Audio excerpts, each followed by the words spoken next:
Voilà, quand il est lâchement, froidement assassiné le 18 mars 1977, l'avocat défenseur de l'Afrique, Alexis Bongo, celui-là qui deviendrait l'avocat défenseur de l'Afrique, donc Alexis Bongo qui vous parle, n'était qu'un gamin bambin de 8 ans dans la poussière de Brazzaville, non, de Pointe-Noire s'il vous plaît, et en classe de CE2 à l'école Saint-Pierre. Et nous entendions, Marien Ngouabi est mort, on a tué le président.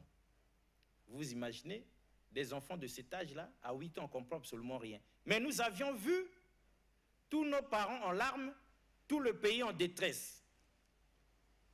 Tout Pointe-Noire en larmes. 48 ans plus tard, mesdames et messieurs, nous sommes là pour rendre hommage à ce président, pas comme les autres, Marien Ngouabi. Lâchement assassiné, et nous avions entendu, et nous entendions les aînés, les anciens, nos parents, l'appeler l'immortel Marien Ngouabi. Aujourd'hui, donc, la deuxième partie de cette émission spéciale hommage au président Marien Ngouabi avec François Andaye Akera. Cher invité, bonjour. Bonjour. Quand le président Marien Ngouabi est assassiné, avant que nous n'entrions dans le cœur de l'émission telle que vous l'aviez conçue, où étiez-vous exactement et comment vous aviez alors appris cette triste nouvelle? Bien, merci pour cette deuxième invitation. Lorsque le 18 mars, le président Marien Ngouabi est assassiné, j'étais étudiant dans la ville de Leningrad, à l'actuel Saint-Pétersbourg, en Union soviétique, c'est-à-dire la Russie actuelle. Et le 18, nous n'avons rien appris. Nous étions 26 Congolais en faculté préparatoire, c'est-à-dire en année de langue. L'un de nous avait suivi Radio France et avait murmuré que voilà, le président avait été assassiné. On avait pris ça comme étant un bobard. Personne ne l'avait cru. Le jour suivant, le 19, il y a une dame russe qu'on a chargée, c'est-à-dire parmi nos enseignants, qui a réuni la petite colonie congolaise pour nous donner l'effroyable, l'épouvantable nouvelle que oui, effectivement, le président Marien Ngouabi a été assassiné. Donc j'étais étudiant en Union soviétique. J'étais étudiant en Union soviétique. Voilà. Et mesdames et messieurs, nous vous avions dit ici que nous autres là, nous n'étions qu'un bambin de rien du tout dans la poussière de Pointe-Noire. Là où il y a le château d'eau, non loin du quartier Cam 4 là. Voilà. C'est là où nous avons grandi et nous avions été à l'école primaire en classe de C1 à Saint-Pierre. C'est là que nous avions commencé avec M. Ngami César Gabrali. Voilà. Et on se rappelle encore le nom de celui-là qui nous avait pris en classe de CM1. Il s'appelait M. Dimi Albert. Il jouait même de la guitare. Voilà. Les autres, on a oublié. Si on dit ça, François Andaye Akera, c'est pour dire qu'on ne sert pas de tels plats, comme disait le général Benoît Mondele Ngolo, sauce piquante servie chaude. On ne sert pas de tels plats au peuple, à la jeunesse, aux enfants, à tout un pays, à tout un continent. L'assassinat du président Marien Ngouabi. Est-ce que c'est catholique? Bon, vous voyez la mort de toute personne. Il n'y a rien de catholique dans l'assassinat d'un homme, dans la mort, déjà comme tel. Mourir de sa mort naturelle, c'est une chose. Mais être assassiné, c'en est une autre. Oui, effectivement, mais c'est ce que j'allais dire, qu'il n'y a rien de plus épouvantable que d'apprendre que quelqu'un a été assassiné, qui de plus, un chef d'État, le père de la nation, l'homme sur lequel tout le monde compte. Tout le monde, c'est la première vedette, hein, le chef du pays, tout le monde a les yeux rivés sur lui.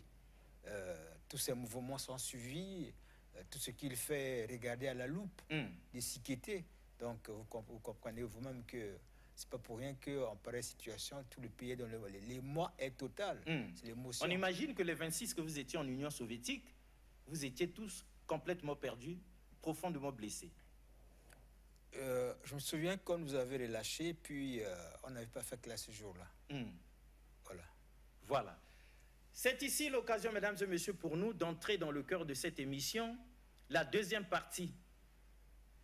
Jamais 203, dit le dicton, certainement qu'il y aura une troisième partie.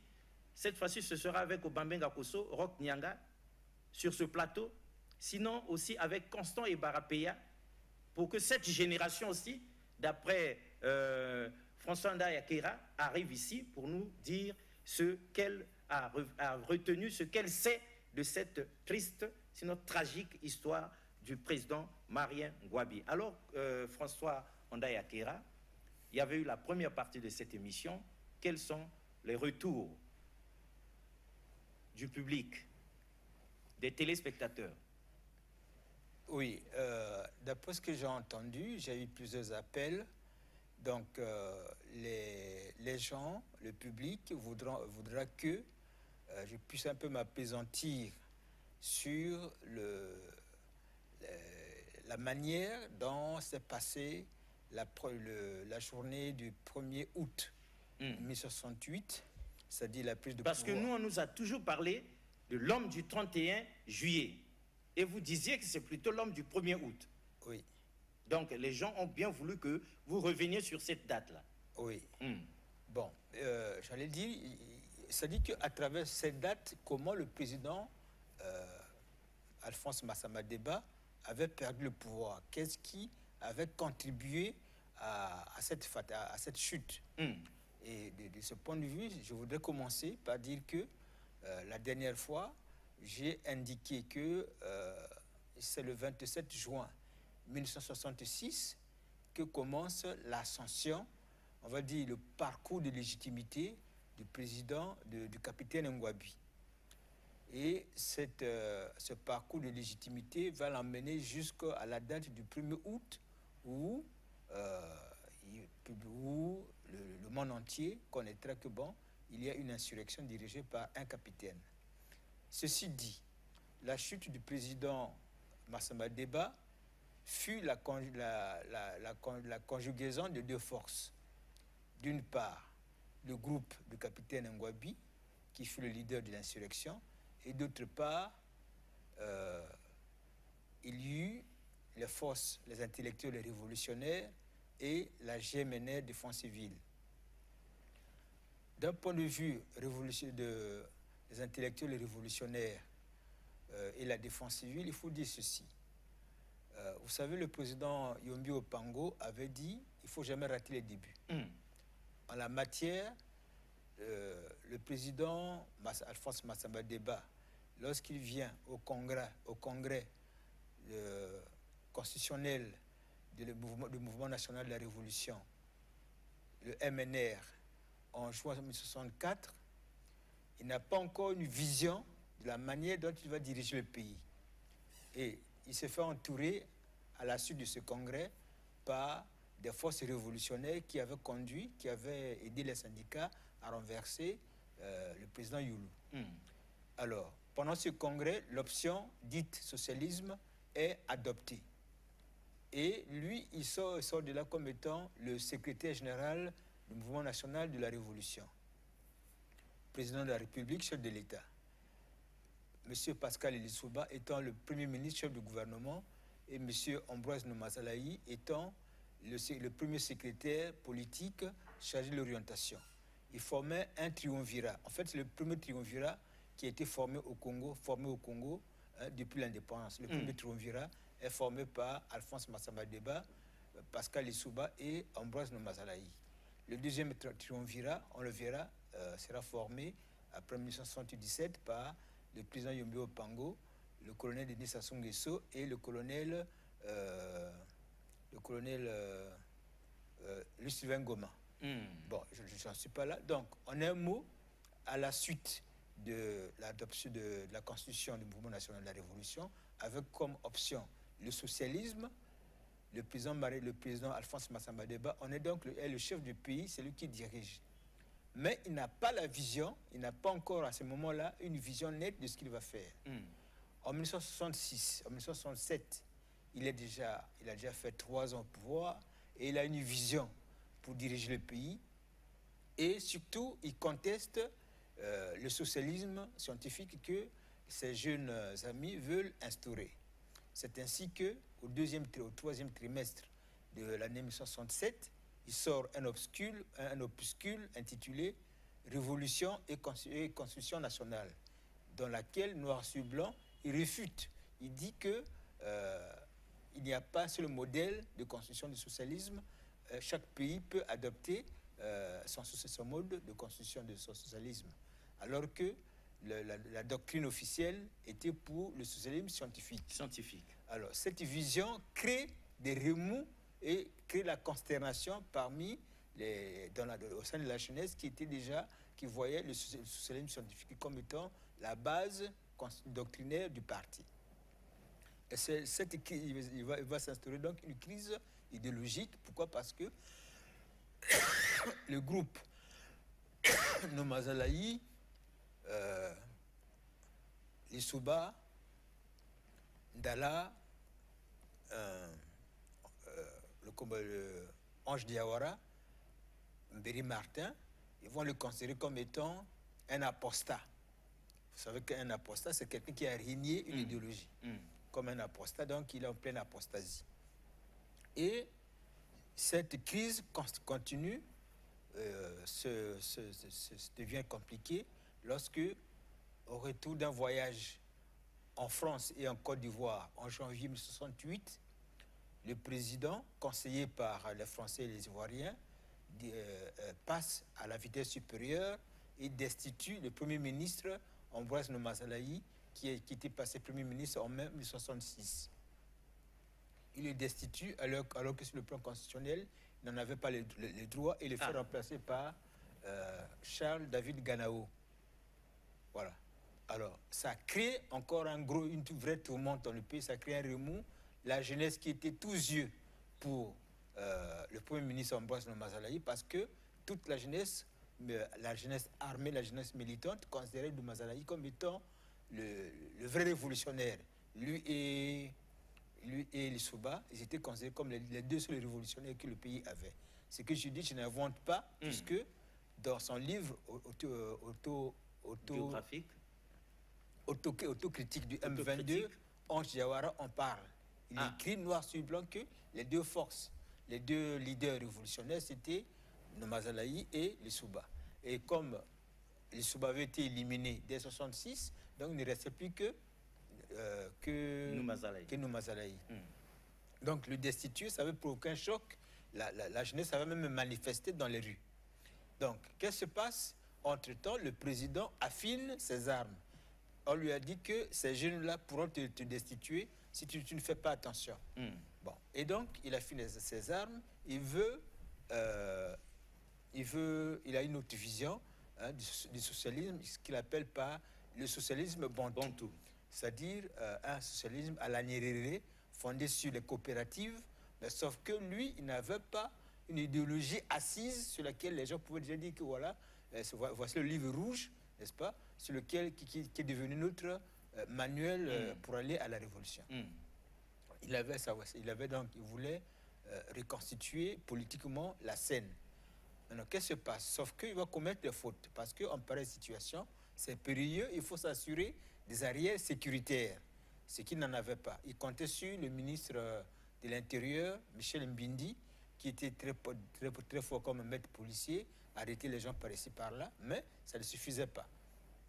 Donc, le 31 juillet, comme j'ai dit la dernière fois, il y a un grand meeting à la place de la mairie, au cours duquel les partisans du président l'exhortent à casser le bureau politique, à casser le comité central, à casser l'Assemblée nationale et à refaire en un mot les institutions. Le 1er août, à 13h, il y a un communiqué qui passe que bon, on a créé le Conseil national de la Révolution avec une liste des gens qui défilent, et puis voilà. Bon, sauf que, dans l'après-midi, un peu tard, vers 16h, 16h30, il y a des commandos, paracommandos, qui vont délivrer le capitaine Ngwabi et le sous-lieutenant Yabo Gaston, qui se trouvaient au commandement de la gendarmerie, et les amènent à la base aérienne chez les parachutistes en vue d'une insurrection. Bien. Mais en réalité, cette insurrection n'était pas appelée à prospérer.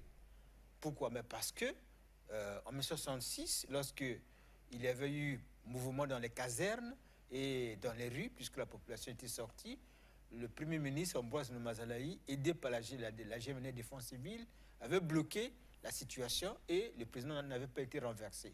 Or, ici, il se trouve que Nomazalaï, Ndala et autres étaient en résidence surveillée. Ils étaient devenus des opposants au président Alphonse Massama Deba.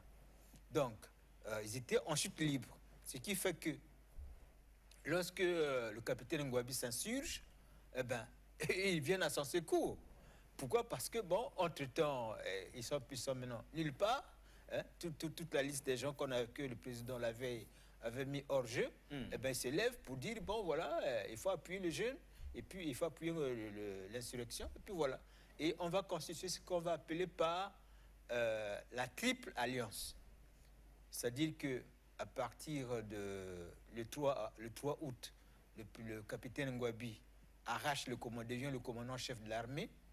Bon, le 3 août en question, le président Massama Deba s'enfuit dans son village de Nkolo, c'est à côté de Boko, et il revient le 4. Maintenant, le 5, il y a constitution du Conseil national de la Révolution, avec à sa tête le capitaine Ngouabi, Marien, et la deuxième personnalité, c'était le Ange Diawara, le commandant de la défense civile. À partir de là, tout est parti. Il y a un compromis entre la défense civile d'une part et l'armée populaire nationale d'autre part.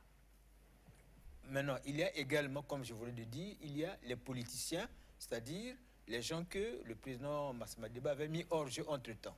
Et donc, c'est ce qu'on va appeler par la triple alliance, autrement dit, l'armée populaire nationale, la défense civile et les intellectuels et révolutionnaires. Voilà. Donc ce qui constitue, ça c'est très important, à savoir que la prise de pouvoir qui date du 1er août s'est faite sur la base d'un compromis entre, d'une part, les deux armées qui se trouvaient sur le territoire national, à savoir l'armée populaire nationale et la défense civile GMNR. Plus tard, nous allons voir que ce compromis sera lourd de conséquences. Pourquoi? Parce que, entre-temps, les deux groupes se détestaient. Particulièrement, les militaires reprochaient aux gens de la défense civile GMNR leur exaction consort. Et d'ailleurs, Ange Diawara reconnaît qu'au moment où il fait alliance avec le capitaine Ngouabi et l'armée populaire nationale, la défense civile était très mal vue dans le pays. Pourquoi? Parce qu'ils avaient commis des crimes, ils avaient, disons que leur image n'était pas toute saine, il n'y avait pas de sainteté dans leur image. Bien. Donc, il va y avoir un compromis, on va dire sous le dos des victimes de toutes les exactions commises par la GMNR Défense Civile. Mais c'était quand même un compromis parce que pour montrer que la défense civile GMNR avait commis vraiment des exactions, mais lorsque le capitaine Ngouabi est allé à Pointe-Noire pour la première fois, il avait été reçu sur la place Lumumba. C'était absolument plein. Et vous savez, on l'avait proclamé Moïse. Le capitaine Ngouabi était proclamé le Moïse du Congo à Pointe-Noire au moment de son arrivée. C'est pour dire que les gens avaient marre de toutes les exactions. C'est pour ça que jusqu'à présent, les générations anciennes, lorsqu'on parle de la défense civile GMNR, ça donne la chair de poule. Mais ceci dit, vous voyez, lorsque c'est un compromis, parce que, bon, quelque part, il fallait prendre le pouvoir. Parce que s'il n'y avait pas ce compromis, ceci était la guerre entre l'armée populaire nationale et la défense civile. Et c'était compliqué. Donc, il fallait avoir un compromis. Bon, donc, le compromis, c'est quoi? La défense civile se dilue dans l'armée. Parce qu'ils étaient des miliciens. Ils avaient un statut de miliciens, la défense civile GMNR, ils avaient un statut de miliciens. Bien qu'ils avaient des commandants comme ça, mais il n'y avait pas de grade caporal comme ça. Et légalement, d'un point de vue de légitimité, c'est l'armée qui avait une légitimité en tant qu'organe militaire laissé par les Français et qui était donc lié à la sécurité du pays. Par contre, la défense civile GMNR, c'était un organe, c'était le bras armé de la Révolution. Voilà. C'est le bras armé de la Révolution. En un mot, le bras armé du gouvernement, mais il se trouve qu'au moment de protéger ce gouvernement, comme ceux qui tenaient idéologiquement les jeunes, c'était le doctrinaire numéro 1, c'était Ambroise Nomazalaï. Or, il se trouve que le commandant Ange Diawara était doctrinalement sous l'influence de Ambroise Nomazalaï. Voilà. Et donc, ce qui fait que, bon, malgré la cour effrénée que le capitaine Barthélemy Kikadedi lui fit dans la journée du 2 août, eh ben, il n'avait pas lâché. Puis il faut voir que c'était un marxiste pur et dur. Voilà, donc il croyait à cela et il croyait au socialisme scientifique, au socialisme bantou. Donc d'où il est allé du côté du socialisme scientifique que Ndala, Mberi, Lissoba, Nomazalaï prônaient. Voilà. Bon. Ça, c'est le point que je tenais à éclaircir que le 1er août, c'est-à-dire la victoire, la prise de pouvoir, c'est faite sur un compromis entre les deux forces militaires qu'il y avait dans le pays, à savoir l'armée populaire nationale, ça s'appelait comme ça, APN, et les miliciens de la défense civile GMNR. Ils étaient très très bien armés. Pour vous dire tout simplement qu'ici à Brazzaville, ils avaient des bataillons, ils avaient le camp Lénine au Djoué, ils avaient le camp Lumumba, ils avaient le camp 27 juin, ils avaient le détachement spécial, détachement spécial Sacrifice National qui était stationné là où il y a le CCF, c'est-à-dire en fait là où on construit le bâtiment du ministère de l'Intérieur. Et ce détachement spécial avait 300 hommes. Donc, mais oui, sans compter que les camps là-bas, il y avait des 500 hommes, c'était pas peu. Donc, s'il y avait eu affrontement, bon, l'armée était cantonnée au 15 août, les bataillons paracommando à la base aérienne et le groupe de camp Pila, ainsi de suite. Donc, s'il y avait eu affrontement, c'est répété. Bon. C'est sur un bain de sang. Voilà. Très bien. On l'a mise au point est là, mesdames et messieurs, pour que nous puissions répondre ainsi, sinon François Ndaye Akera, à ceux qui discutaient encore et qui gardaient en tête le 31 juillet. C'est plutôt le 1er août que le compromis avait été trouvé. Non, le compromis avait été trouvé, c'est-à-dire le Conseil national de la Révolution date du 5 août. Le compromis, ils l'ont trouvé à partir du 2, dès le moment que Diawara refuse de se mettre du côté de Massama Deba. Et déjà, il y avait eu compromis. Donc le 1er août, il n'y avait rien de concret? Non, le 1er août, ça se passe dans l'après-midi, c'est-à-dire qu'on apprend dans l'après-midi, entre 16h30 et la nuit. Donc, il ne pouvait pas encore avoir des négociations comme ça. D'accord. Parce qu'il faut savoir que si le coup réussit, c'est parce... On ne va pas rester toute l'émission dans ça. Oui. Non. Si le coup réussit, c'est parce qu'il s'est fait de manière totalement imprévisible. D'accord. C'est de façon totalement imprévisible. Voilà. Très bien. Alors, déchirement il y a entre les historiens. Il y en a qui pensent que, il y en a qui pensent que, il y en a qui pensent que, il y en a qui pensent que. Et ce n'est pas étonnant parce que le professeur Théophile Obenga l'avait dit, le mal de l'Africain, c'est l'oubli. Nous oublions facilement toutes choses, même les choses les plus importantes. Si on fait un retour sur la guerre du 5 juin, on trouverait des contradictions dans les narrations que les uns et les autres vont faire, au point où on ne s'étonnerait pas de savoir que dans les années 70, c'était encore beaucoup plus grave. Qu'à cela ne tienne, déchirement il y avait entre l'armée et la défense civile GMNR. Le déchirement, mesdames et messieurs, c'est ce roman de Bernard Kolela que nous avons découvert par hasard. François Ndaye Akera, vous saviez que Bernard Kolela avait écrit? C'est la première fois que je l'entends. Voilà, nous étions surpris, agréablement surpris, de voir ce roman vendu quelque part à même le sol. Bernard Kolelas, quoi? Le déchirement. Et nous ne pouvions pas passer comme ça, quel que soit le prix qui nous avait été donné ce jour-là, nous l'avions acheté et nous avions bien fait. Déchirement, il y avait à cette époque, et évidemment déchirement aujourd'hui dans le pays. Déchirement parce que la génération, l'ancienne génération, sait des choses que la nouvelle ne sait pas. Ne connaît pas. Il y a la connaissance là-bas, il y a l'ignorance ici. Et du coup, nous sommes en train de tourner en rang parce qu'ils ignorent tout de notre histoire. L'auteur, mesdames et messieurs, nous en profitons pour vous en donner une idée. Bernard Kolela, né le 12 juin 1933 à Mboloki, en République du Congo, fait ses études primaires et supérieures, FESAC, Fondation d'enseignement supérieur en Afrique centrale, et université à Brazzaville. Après sa deuxième partie de bac en sciences expérimentales, il obtient une maîtrise de droit public à Bordeaux. Simultanément, recruté pour la formation diplomatique de hauts fonctionnaires du pays, il fait un stage au Quai d'Orsay, en France, au consulat et à l'ambassade de France à Hambourg et Bonn, en Allemagne. Bernard Kolela a également suivi des formations en sociologie, psychologie et philosophie. Indépendamment de la sociologie, ce qui a le plus passionné l'auteur, ce sont les recherches psychospirituelles. Quelle découverte pour nous.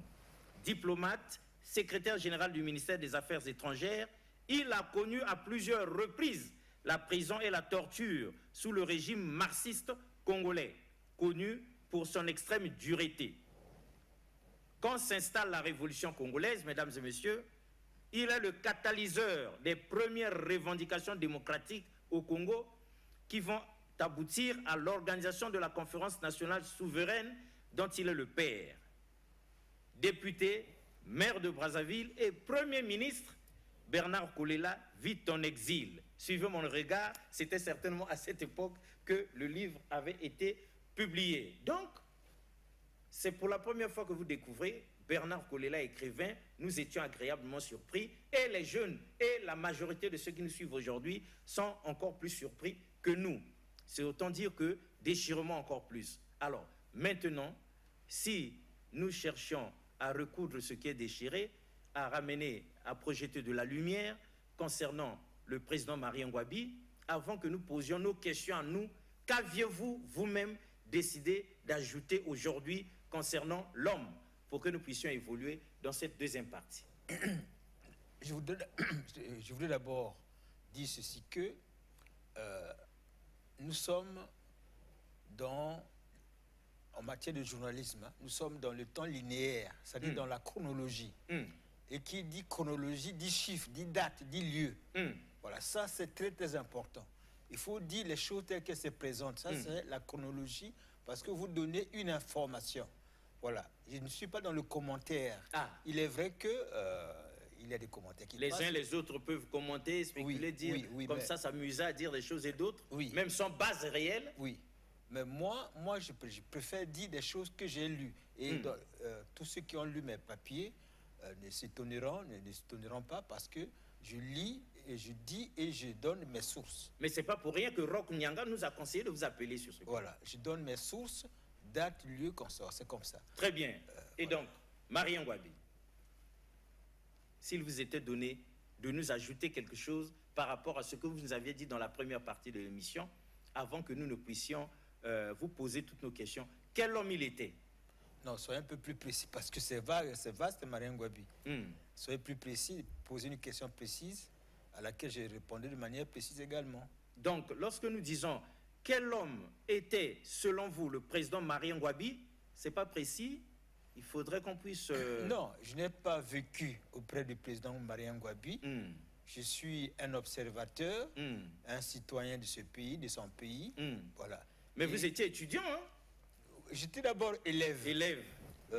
Moi, j'ai vu... À cette époque, on imagine qu'il n'y avait pas la télé, la radio et toutes ces choses-là. Vous n'aviez pas trop bien l'information comme nous avons aujourd'hui. Au JT de 20h, le président de la République a fait ceci, le Premier ministre a fait cela, un tel a fait ça. Vous n'aviez pas ça à votre époque? Non, il y avait la radio, il y avait la radio. Oui. Et donc vous aviez l'information en temps réel. C'est vrai que, soit peu. Oui, d'un point de vue radio, oui. D'un point de vue télévision, c'est le soir.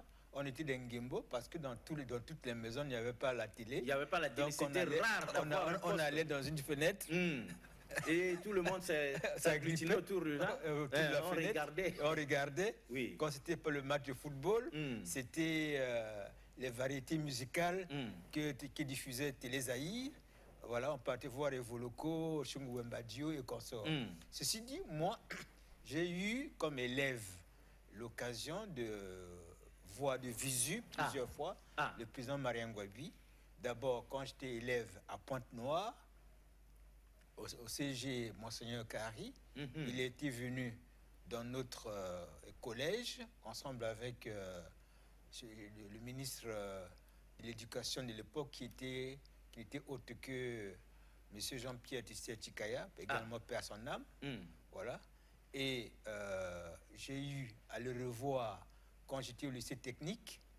Il faut savoir qu'en 1974, il y avait eu une grève au lycée technique, une grève très compliquée.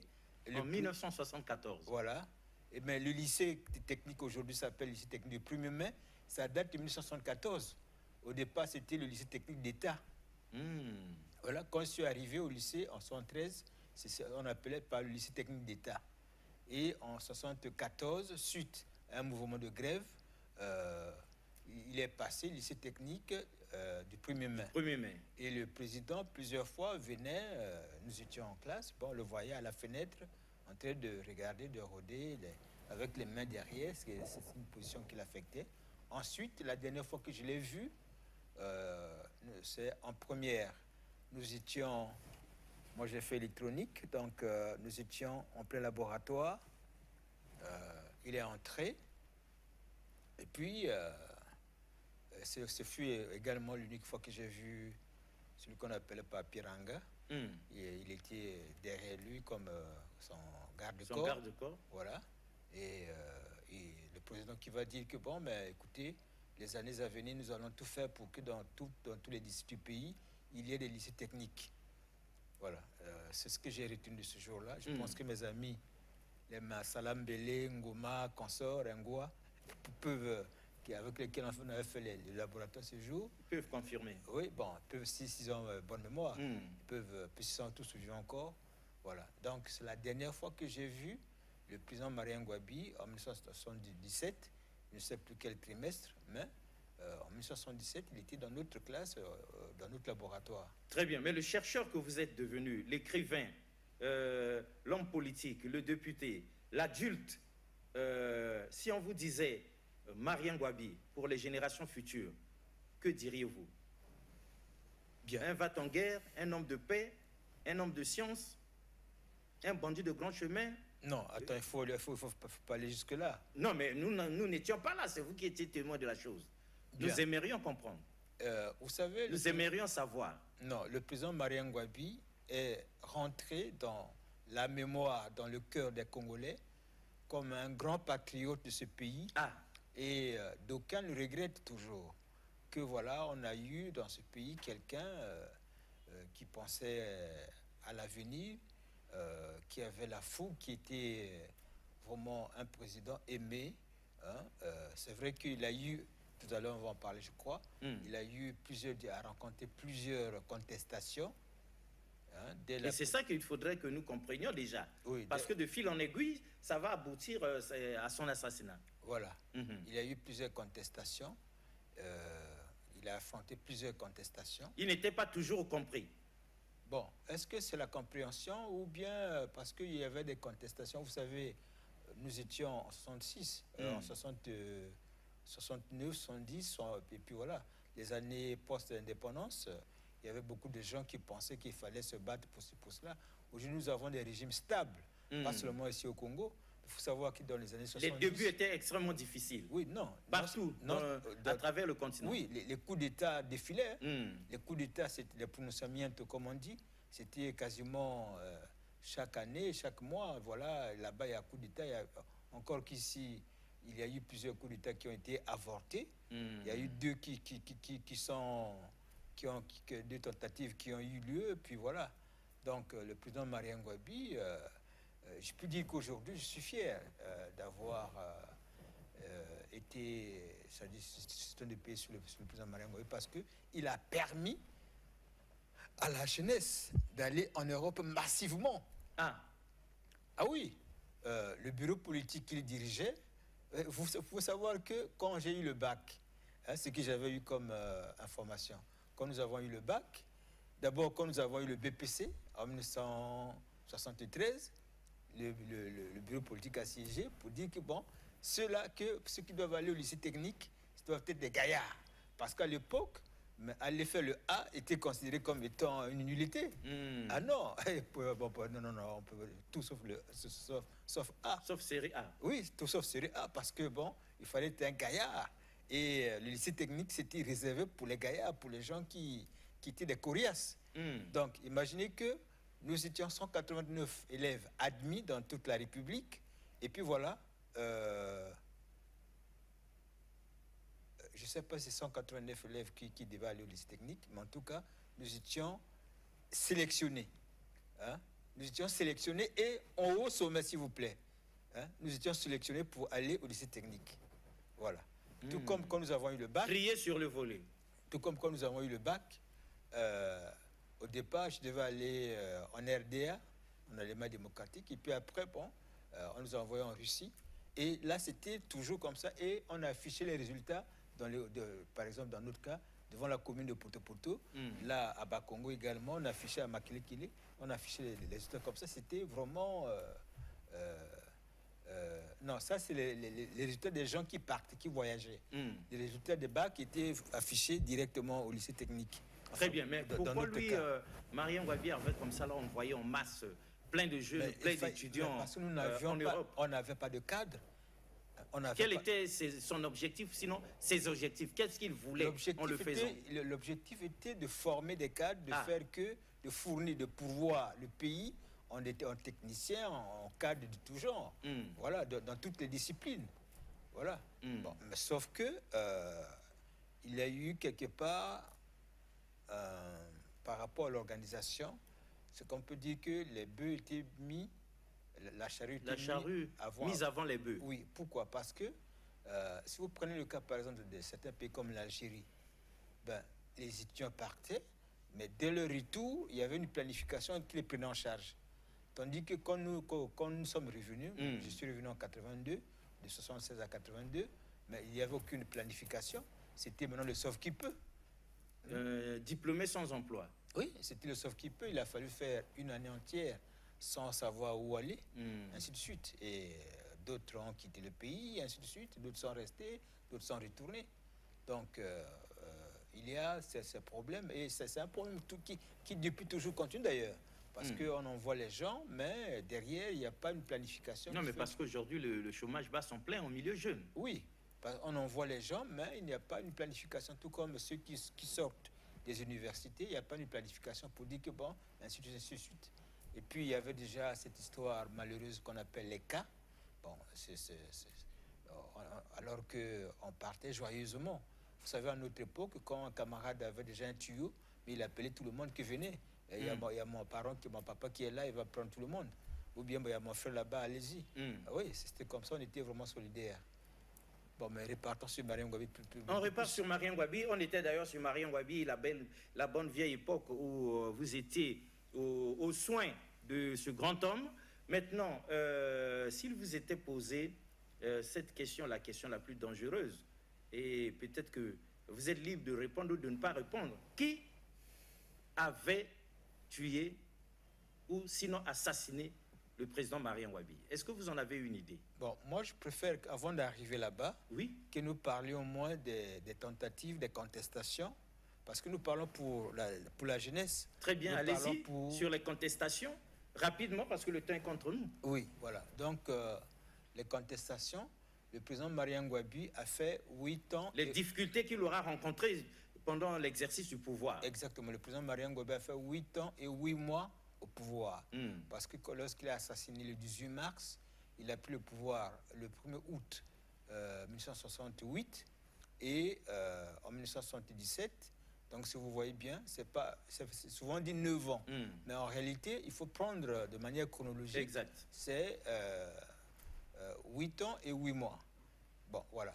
Et donc, il arrive et avec le groupe qu'il avait constitué, une alliance qu'il pensait stratégique entre l'armée et la défense civile avec les intellectuels et révolutionnaires de l'époque.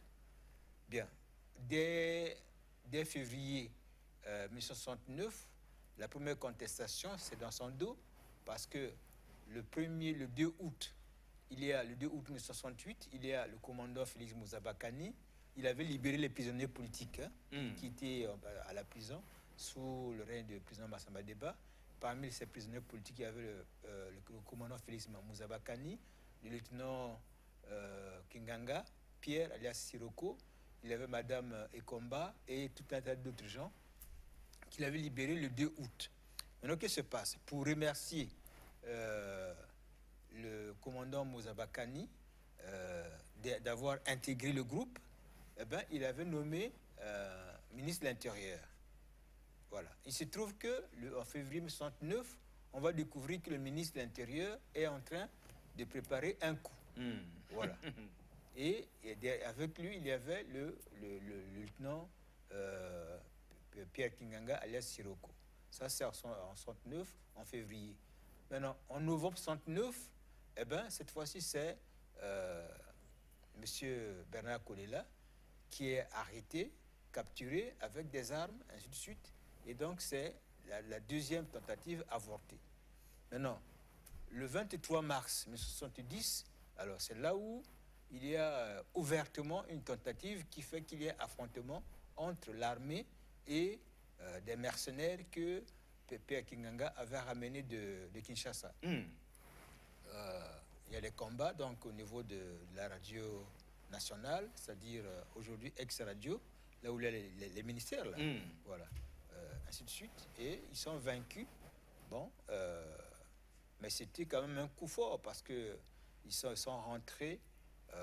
Le lieutenant Kinganga était déjà à Brazzaville quelques jours avant. Il se trouvait sur les montagnes il était caché vers Montbarnier.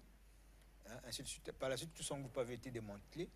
Et il va se faire que quelques semaines après le 23 mars, à partir du 27 ou du 28 mars, il y a un congrès extraordinaire du parti qui va se créer, qui va avoir lieu. Alors, parce qu'entre-temps, le 31 décembre, il y a, comme vous le savez, formation du Parti congolais du travail. Alors, pendant la formation du parti, il y a un acteur majeur de la situation du 1er août qui n'était pas là. C'était Ambroise Mazalaï parce que il avait été condamné, il était inéligible, il avait 3 ans de non-fonction politique en ce consort. Pourquoi? Parce que le président Marien Ngouabi avait fait instruire un procès sur les assassinats de Poabou, Machokota et Masweme. Bon, et lui, il avait des ennuis dans ce sens-là, ce qui fait qu'il n'était pas éligible, il n'était pas au bureau politique. Mais lorsqu'il y a tentative de coup d'État de Kinganga, alors il y a bouleversement au niveau du bureau politique, parce que le bureau politique issu du 1er congrès du Parti congolais du travail avait 8 membres. Et les 8 membres, il y avait le président Marien Ngouabi, Ndala était la deuxième personnalité, Raoul était la troisième personnalité, venait, si je me trompe, il y a Pierre Nzé, il y a Likunzu, il y a Ange Diawara, il y a Ange Edouard Pungi et le capitaine Kimbola Kaya. Voilà. Maintenant, quand il y a un coup d'État, après au premier congrès extraordinaire, il y a 2 personnalités qui montent au bureau politique. C'est le capitaine, il était encore lieutenant, le lieutenant Denis Sassou Nguesso monte au bureau politique et le Ange Edouard, plutôt Ambroise Mazalaï, monte également au bureau politique. Alors, Ambroise Mazalaï était que Ange Edouard considérait comme son mentor. Et c'est lui qui pensait qu'il ne fallait pas le laisser hors jeu. Il a fait de lui la 3e personnalité du pays. Donc, ce qui fait que Raoul a dégringolé, Raoul qui était 3e personnalité du pays a dégringolé au bureau du bureau politique pour se retrouver seulement président du Conseil d'État. Bon, alors, ça a eu des remous parce que... on imagine. Oui, ça a eu des remous. Bon, pourquoi? Mais parce qu'entre-temps, en 1971, la situation commence un peu... parce que ces gens, c'était des petits comme des intrigants, des comploteurs, consorts. Et le président Marien Ngouabi constate qu'il y a une atmosphère lourde dans le pays. Il n'arrive plus à bien diriger les choses. Et le 23 novembre 1971, il fait un meeting où il dénonce ce qui se passe, le jeu des tortues, les joueurs des tortues, ce qu'il appelait pas, ce qui joue la carapace, ce qui joue la tortue. D'un côté la carapace, de l'autre la carapace. La tortue à double carapace. Voilà, il promet que ceux qui sont montés très haut doivent descendre, ainsi de suite. Et de ce meeting date ce qui va se passer, c'est-à-dire que le groupe Nomazalaï Diawara et le groupe Gémener qui s'était reconstitué entre-temps sous le président, sous la direction de leur mentor de Nomazalaï, eh ben, ils vont penser faire un coup d'État. Et dans les documents, c'est dès le 20 décembre qu'ils préparent le coup d'État et c'est resté seulement à trouver la date. Mais je vous dis que ce coup d'État a eu des graves conséquences pour le pays. Pourquoi? Parce que, d'un point de vue du président Marien Ngouabi, il pensait à une alliance stratégique avec des camarades qui pensaient que, bon, le socialisme scientifique était la bonne option, il fallait aller avec ça. Voilà. Or, le groupe Gémener Défense Civile, et ils pensaient que c'était une alliance tactique. C'est-à-dire qu'à un moment donné, les choses pouvaient ne pas marcher, puis ils devaient se séparer du groupe du capitaine Ngouabi. Voilà. Bon, donc le coup a lieu et il échoue. Et pour le président Marien Ngouabi, c'était un grand choc, un très, très grand choc. D'ailleurs, publiquement, il pouvait pas, il avait reconnu que Diawara ne pouvait pas être celui qui avait tenté le coup d'État. Il était vraiment assommé et il avait fallu une autre fois faire son autocritique publiquement pour dire que, bon, voilà, critiquer cette fois-ci Diawara, critiquer Nomazalaï, critiquer tout le monde qui avait préparé ce coup d'État. Donc, et de là, il y a un dysfonctionnement au niveau de l'appareil politique. Pourquoi? Mais parce que, d'après Henri Lopez, que j'avais interviewé, la moitié du comité central était dans le coup. Vous comprenez ce que ça veut dire? Si le comité central, à l'époque, avait 35 membres, hein, au bureau politique, 10 membres, et le bureau politique, il y avait... Bon, Ndala n'était pas dans le pays, mais il était partisan de ces gens-là. Alors, il y a Nomazalaï qui était dans le coup, Ange Diawara dans le coup, Kimbola Kaye dans le coup, ça fait déjà 4. Bon, la situation de Raoul n'était pas tellement claire. Il a toujours nié ne pas être dans le coup, mais enfin, donc si on le compte, on est 5. Donc ça fait 10, vous voyez un peu, c'était très compliqué comme situation. Donc, à partir de là, d'un point de vue, ceux qui animaient l'appareil politique, l'appareil idéologique, l'appareil cela, tout ce monde-là, est-ce qu'ils sont du côté de Ngouabi, est-ce qu'ils sont du côté des putschistes? Il y avait une véritable cacophonie. C'est à partir de là que le PCT commence à battre de l'aile. Vous voyez, parce que les camarades militants avec lesquels on avait déjà ficelé un certain nombre de choses, subitement, bon, qui est au maquis, qui est en prison, qui suit cela, c'était pas du tout bien. Alors, il y a une première tentative de tenter de régler cette affaire-là. Il y a un congrès, une conférence nationale du parti qui est organisée en juillet 72 pour préparer un congrès extraordinaire. Et en décembre, le congrès extraordinaire a lieu, mais ne produit rien de bon. Oui, parce qu'en pareille situation, le congrès doit radicalement voir est-ce que c'est la théorie qui est mauvaise, est-ce que... Mais dans leurs conditions, n'avaient pas vraiment pensé profondément comment il fallait refonder l'appareil politique. Est-ce que c'est l'idéologie? Est-ce que bon, puisque en principe le président Ngouabi était d'un côté, il était radical. Hein? Comme marxiste, il était radical. On ne pouvait pas le classer comme étant un homme de gauche, un centriste. Il n'était pas au centre de gauche, il était à l'extrême gauche. Tout comme Diawara d'ailleurs. Diawara, Ndala, le président Ngouabi, c'était à l'extrême gauche du parti. Donc, est-ce qu'il fallait se recentrer comme le président Sassou Nguesso le fera au congrès qui va l'élever? Parce qu'avec le président Sassou, le Parti congolais du travail se recentre à droite et plutôt à gauche, se recentre. Bien. Alors, donc, entre-temps, il y a un congrès qui échoue, qui a défini de nouvelles orientations.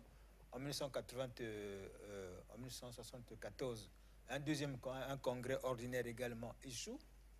Hein, le deuxième congrès ordinaire échoue, a défini de bonnes orientations.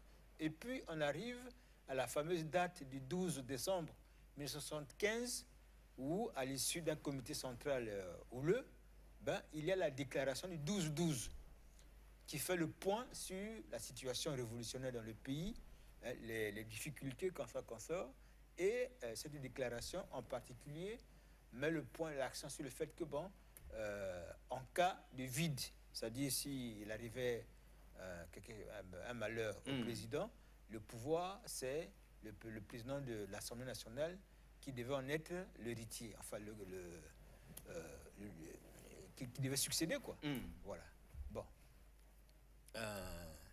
Et c'est là également où va naître le fameux état-major spécial et révolutionnaire. Donc, on décide qu'il faut faire un troisième congrès extraordinaire. Hein, et c'est ce troisième congrès extraordinaire qui devait maintenant relancer toute la machine. Voilà. Relancer la machine politique, économique qu'on sort. Donc, ce troisième congrès extraordinaire, en nomme, il y a 5 stratèges. Le président Marien Ngouabi, il y a le secrétaire général du parti, qu'on appelle le permanent du parti, c'est-à-dire Jean-Pierre Tshisekedi. Il y a le commandant Denis Sassou Nguesso. Il y a le premier ministre Lucien Ngoma, commandant Lucien Ngoma, et il y a Jean-Pierre Ngombe, chargé de la propagande et des questions de jeunesse. Voilà les 5 stratèges du parti, du bureau politique, à qui on avait donné les missions d'organisation d'un nouveau congrès. Donc, 2 ans après, malheureusement, il y a l'assassinat du président, parce que là, il y avait carrément une crise qui couvait, et donc ce congrès, tant attendu, devait donc conduire à une renaissance du pays, et puis voilà.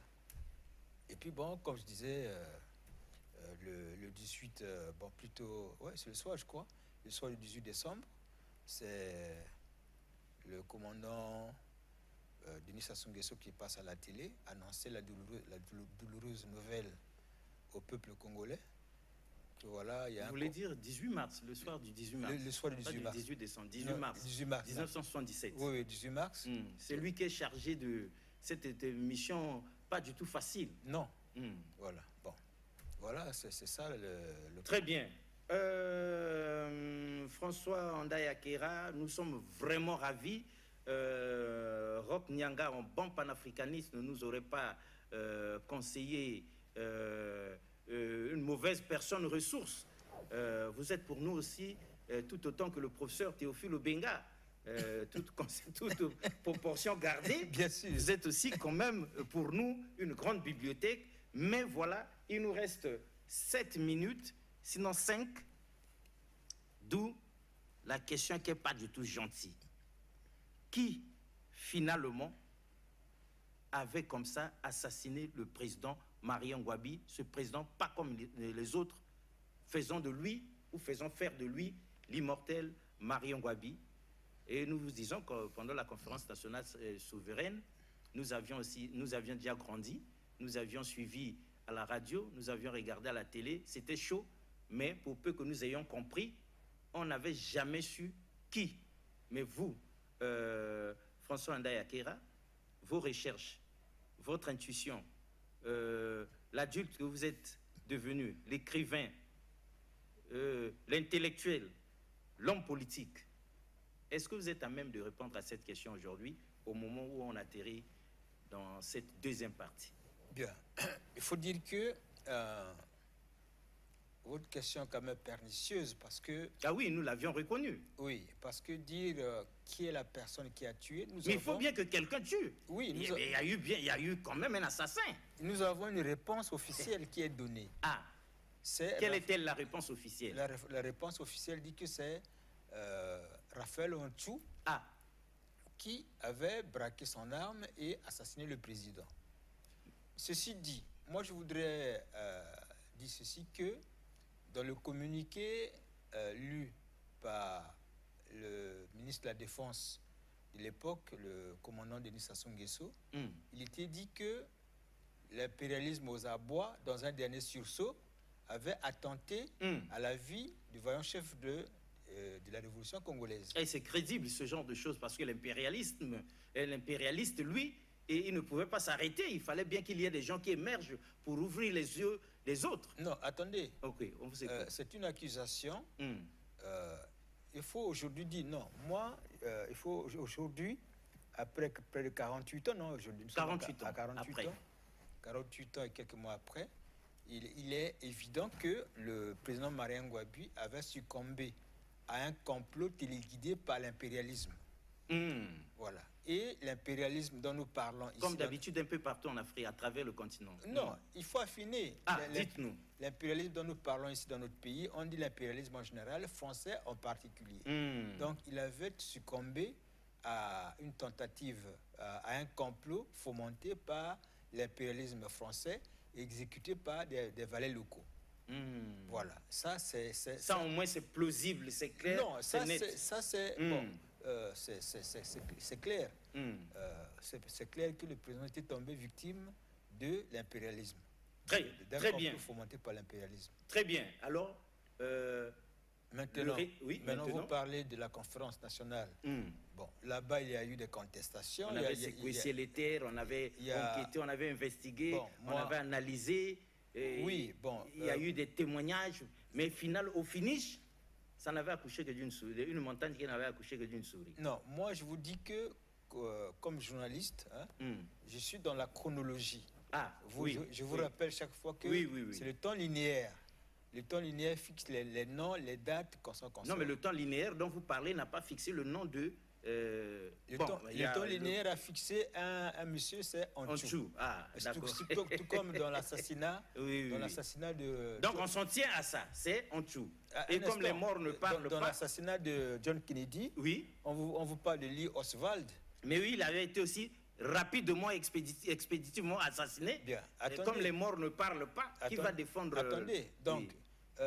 si aujourd'hui nous avons deux versions, moi je n'ai jamais lu sur papier la version déclamée par, je crois que c'est Roger Massema. Je n'ai jamais lu quels sont ses points forts, quelles sont ses faiblesses, ça je ne connais pas. Bon, je sais qu'à la télé j'avais suivi ce qui se disait, mais suivre la télé et lire, ainsi de suite, bon, ça... vous savez, c'est comme un imbroglio dans cette affaire-là. Parce que, comment croire, par exemple, que le maître Jacques Okoko, qui fut procureur de cette histoire-là, de procès Marien Ngouabi... Il nous reste une minute. Une minute, on ne peut plus rien dire. Non, mais il y aura une troisième partie si on en a besoin.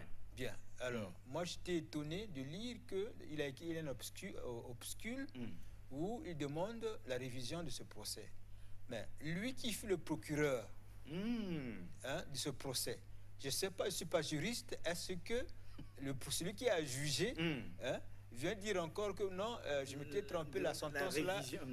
Vous voyez, c'est plutôt une organisation des citoyens qui disent que non, nous avons d'autres preuves, il y a des faits nouveaux qu'on sort.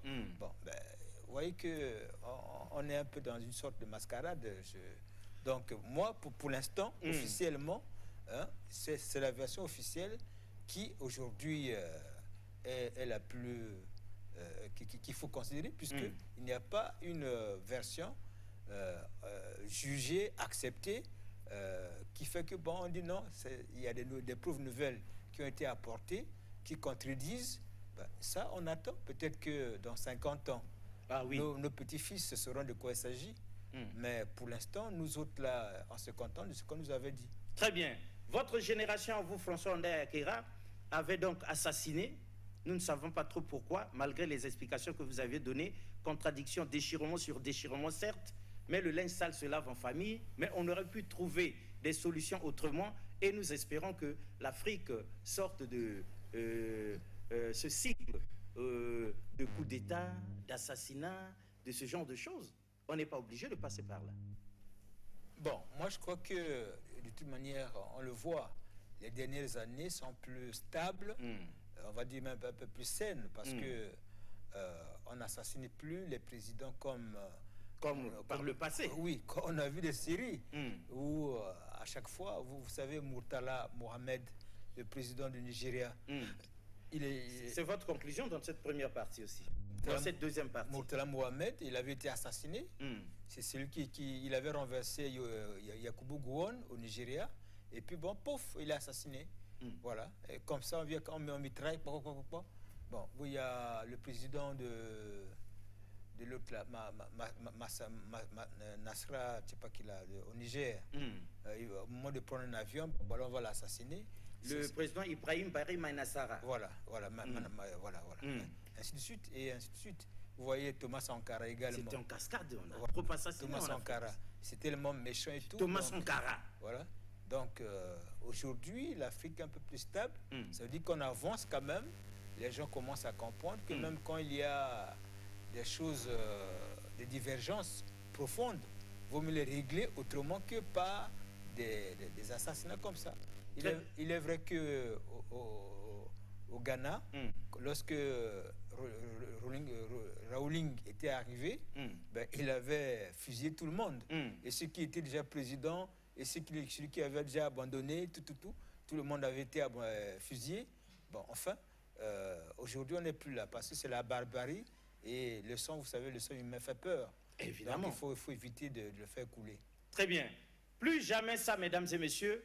C'est pas pour rien que nous révisitons l'histoire, que nous rendons hommage à ces présidents qui avaient dirigé ce pays. Donc, l'abbé Fulbert Youlou en premier, Massamba Deba, le président Massamba Deba en deuxième, et en troisième position, Marien Ngouabi. Donc, c'était avec François Ndaye Akera. Nous disons plus jamais ça. Le temps étant contre nous, on se dit rendez-vous au prochain numéro. Au revoir et à la prochaine. Merci beaucoup une fois de plus.